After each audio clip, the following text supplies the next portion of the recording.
അടുത്ത കാലത്തായി സോഷ്യൽ മീഡിയയിൽ ഏറ്റവും കൂടുതൽ ചർച്ച ചെയ്യപ്പെടുന്ന വിഷയങ്ങളിൽ ഒന്നാണ് ആയുർവേദം ശാസ്ത്രീയമാണോ എന്ന ചോദ്യം. ഈ വിഷയം ഉയർന്നു വരുമ്പോഴെല്ലാം അനുകൂലികളും വിമർശകരും തമ്മിൽ ശക്തമായ വാദപ്രതിവാദങ്ങളാണ് നടക്കുന്നത്. പലപ്പോഴും ചർച്ചകൾ വസ്തുതകളെക്കാൾ വികാരങ്ങളിലേക്കും വിശ്വാസങ്ങളിലേക്കും വഴിമാറുന്നതും നമ്മൾ കാണാറുണ്ട്. എന്നാൽ ഈ വിഷയത്തെ വികാരങ്ങളുടെ കണ്ണിലൂടെയല്ല, തെളിവുകളുടെ വെളിച്ചത്തിൽ നോക്കിയാൽ എന്താണ് ചിത്രം? ആയുർവേദത്തിലെ അവകാശവാദങ്ങൾ ആധുനിക ശാസ്ത്രത്തിൻ്റെ പരിശോധനകളിൽ എത്രത്തോളം നിലനിൽക്കുന്നുണ്ട്? ഏതൊക്കെ കാര്യങ്ങൾക്ക് ശക്തമായ തെളിവുകളുണ്ട്? ഏതൊക്കെ കാര്യങ്ങൾക്ക് ഇപ്പോഴും മതിയായ തെളിവുകളില്ല? ഈ ചോദ്യങ്ങൾക്കുള്ള ഉത്തരങ്ങൾ അന്വേഷിക്കുന്ന ഒരു പരമ്പര ആരംഭിക്കുകയാണ്. അടുത്ത സമയത്ത് ആയുർവേദം കപടശാസ്ത്രമോ എന്ന വിഷയത്തിൽ നടന്ന ഒരു സംവാദത്തിൽ പങ്കെടുക്കാൻ എനിക്ക് അവസരം ലഭിച്ചിരുന്നു. ആ സംവാദത്തിൻ്റെ സംഘാടകർ എസൻസ് ഗ്ലോബൽ എന്ന യുക്തിവാദ സംഘടനയായിരുന്നു. കേരളത്തിലെ യുക്തിവാദ രംഗത്ത് അവരവരുടേതായ ഒരുപാട് വ്യക്തിമുദ്രകൾ പതിപ്പിച്ചിട്ടുണ്ട്. വലിയ വലിയ പരിപാടികൾ സംഘടിപ്പിക്കാറുണ്ട്. അങ്ങനെ പല പരിപാടികളിലും ഞാൻ പങ്കെടുത്തിട്ടുമുണ്ട്. 100% ആയുർവേദത്തെ ഒരു സ്യൂഡോ സയൻസ് എന്ന് വിളിച്ചാക്ഷേപിക്കുന്ന കേട്ടു പഴകിയ ക്ലീശ ആരോപണങ്ങൾ മാത്രം വെച്ച് ശരിയായ രീതിയിൽ പഠിക്കാതെ തങ്ങളുടെ സ്വകാര്യ അജണ്ടയുടെ പുറത്തു മാത്രം ഒരു ഇൻ്റലക്ച്വൽ ഹോണസ്റ്റിയും ഇല്ലാതെ സമ്മതിക്കുന്ന ഇവരുടെ ക്ഷണം സ്വീകരിക്കുമ്പോൾ എനിക്കറിയാമായിരുന്നു ഞാൻ ചെല്ലുന്നത് 100% എന്നെ എതിർക്കുന്നവരുടെ കൂട്ടത്തിലേക്കാണ് എന്ന്. അവരെ കാര്യങ്ങൾ പറഞ്ഞു ബോധ്യപ്പെടുത്തുക എന്നത് എൻ്റെ ലക്ഷ്യമേ ആയിരുന്നില്ല. പകരം എനിക്കറിയാവുന്ന കാര്യങ്ങൾ പറയുക, പുതിയതായി എന്തെങ്കിലും ഉണ്ടെങ്കിൽ ആരിൽ നിന്നായാലും പഠിക്കുക എന്ന സമീപനം മാത്രമേ ഉണ്ടായിരുന്നുള്ളൂ. അതുകൊണ്ട് തന്നെ ഈ സംവാദത്തിന് വേണ്ടി വലിയ രീതിയിൽ തന്നെ തയ്യാറെടുപ്പ് നടത്തി. ധാരാളം റെഫർ ചെയ്തു, ധാരാളം വായിച്ചു, അറിവുള്ളവരുമായി സംസാരിച്ചു, യാത്രകൾ നടത്തി. അങ്ങനെ അതൊരാസ്വാദ്യകരമായ അക്കാഡമിക് എക്സർസൈസ് ആയിരുന്നു. ഒരു ഘട്ടത്തിൽ ഞാനൊരു സംവാദത്തിന് തയ്യാറെടുക്കുകയാണ് എന്നതുപോലും മറന്ന് പൂർണ്ണമായും ഒരു വിദ്യാർത്ഥിയായി മാറി എന്നതാണ് സത്യം. അങ്ങനെ ലഭിച്ച കാര്യങ്ങളുടെ 1/4 പോലും സംവാദത്തിന് ഉപയോഗപ്പെട്ടില്ല എന്നത് മറ്റൊരു കാര്യം. അതുകൊണ്ട് തന്നെ ആ പഠനത്തിനിടയിൽ ഞാൻ മനസ്സിലാക്കിയ കാര്യങ്ങളും ലഭ്യമായ ശാസ്ത്രീയ തെളിവുകളും വിവിധ വാദങ്ങളുടെയും മറുവാദങ്ങളുടെയും പശ്ചാത്തലവും ഒരു പരമ്പരയായി നിങ്ങളുമായി പങ്കുവയ്ക്കാമെന്നാണ് ഞാൻ കരുതുന്നത്. ഈ പരമ്പരയുടെ ലക്ഷ്യം ആരെയും അനുകൂലിക്കുകയോ എതിർക്കുകയോ അല്ല, മറിച്ച് ലഭ്യമായ തെളിവുകൾ എന്താണ് പറയുന്നതെന്ന് പരിശോധിക്കുകയാണ്.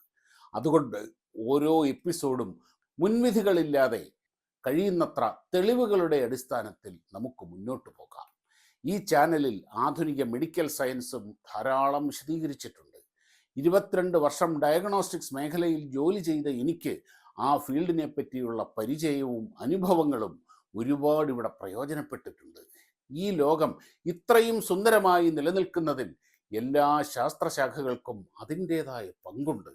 മനുഷ്യ നന്മയ്ക്കുതകുന്നത് എന്തും സ്വീകരിക്കണം, അല്ലാത്തവ തള്ളിക്കളയണം. ഒരു കാര്യം ഞാൻ നിങ്ങൾക്ക് ഉറപ്പു നൽകാം, ഈ പരമ്പരയിൽ ഉണ്ടാവുക സയൻസ് മാത്രമായിരിക്കും. മുൻവിധികൾക്കോ അന്ധമായ അനുകൂലനത്തിനോ അന്ധമായ എതിർപ്പിനോ ഇവിടെ സ്ഥാനമുണ്ടാകില്ല. എനിക്കും മുൻവിധികളില്ലാതെ ഈ വിഷയം സമീപിക്കാനാണ് ഇഷ്ടം. അതുപോലെ നിങ്ങൾക്കും ഈ പരമ്പര കാണുമ്പോൾ മുൻവിധികൾ മാറ്റിവെക്കാൻ കഴിയുമെന്ന് ഞാൻ പ്രതീക്ഷിക്കുന്നു. കാരണം മുൻവിധികളാൽ അടഞ്ഞ മനസ്സുകളിലേക്ക് പുതിയ അറിവുകൾ കടന്നു വരുന്നത് വളരെ പ്രയാസമാണ്. എന്നാൽ തെളിവുകൾ കേൾക്കാനും പരിശോധിക്കാനും തയ്യാറായ മനസ്സുകളാണ് പുതിയ അറിവുകളിലേക്ക് വളരുന്നത്. അതുകൊണ്ട് ഈ യാത്രയിൽ നമുക്ക് വിശ്വാസങ്ങളെയോ വികാരങ്ങളെയോ അല്ല, തെളിവുകളെ പിന്തുടരാം. ഇനി മുതൽ എല്ലാ ഞായറാഴ്ചയും രാവിലെ 11:30 സയൻസ് കോർണറിൽ ഈ പ്രത്യേക പരമ്പരയുടെ ഓരോ എപ്പിസോഡ് വീതം സംപ്രേഷണം ചെയ്യും. മറ്റ് ദിവസങ്ങളിൽ പതിവ് പോലെ ശാസ്ത്രം, സാങ്കേതികവിദ്യ, ബഹിരാകാശം, ആരോഗ്യം തുടങ്ങിയ വിവിധ വിഷയങ്ങളിലുള്ള വീഡിയോകൾ തുടരും. എന്നാൽ ഞായറാഴ്ചകൾ ഈ പരമ്പരയ്ക്കായി മാത്രമായിരിക്കും. ഈ പരമ്പര എത്ര എപ്പിസോഡുകൾ നീളുമെന്ന് എനിക്കിപ്പോൾ പറയാനാവില്ല. കാരണം ഒരു വിഷയത്തെ ഉപരിപ്ലവമായി സ്പർശിച്ചു പോകാനല്ല, ലഭ്യമായ തെളിവുകളും ഗവേഷണങ്ങളും ഓരോ വിഷയവും ആവശ്യപ്പെടുന്ന ആഴത്തിൽ പരിശോധിക്കാനാണ് ഇവിടെ ശ്രമിക്കുന്നത്. അതിനാൽ ഈ യാത്ര എത്ര ദൂരം പോകുമെന്ന് ഇപ്പോൾ പറയാനാകില്ല. എന്നാൽ ഒരു കാര്യം ഉറപ്പാണ്, ഓരോ എപ്പിസോഡും ഒരു ചോദ്യത്തിന് തെളിവുകളുടെ അടിസ്ഥാനത്തിൽ ഉത്തരം കണ്ടെത്താനുള്ള ശ്രമമായിരിക്കും. ഈ അന്വേഷണത്തിൽ നിങ്ങളുടെ ചോദ്യങ്ങൾക്കും സംശയങ്ങൾക്കും അഭിപ്രായങ്ങൾക്കും വലിയ സ്ഥാനമുണ്ട്. നമ്മൾ ഒന്നിച്ച് നടത്തുന്ന ഈ യാത്രയിൽ തെളിവുകളുടെ വെളിച്ചത്തിൽ ചിന്തിക്കാൻ ആഗ്രഹിക്കുന്ന ഈ തയ്യാറെടുപ്പുകൾക്ക് വേണ്ടി എന്നെ പലരും സഹായിച്ചിട്ടുണ്ട്.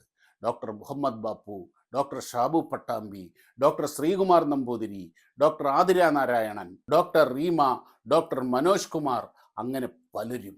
ആ എല്ലാ ഗുരുസ്ഥാനീയരോടും ഞാൻ എൻ്റെ ഹൃദയത്തിൽ നിന്ന് നന്ദി രേഖപ്പെടുത്തുന്നു. വരുന്ന ഞായറാഴ്ച രാവിലെ 11:30 സയൻസ് കോർണറിലെ ആദ്യ എപ്പിസോഡിലൂടെ നമുക്ക് ഈ യാത്ര ആരംഭിക്കാം.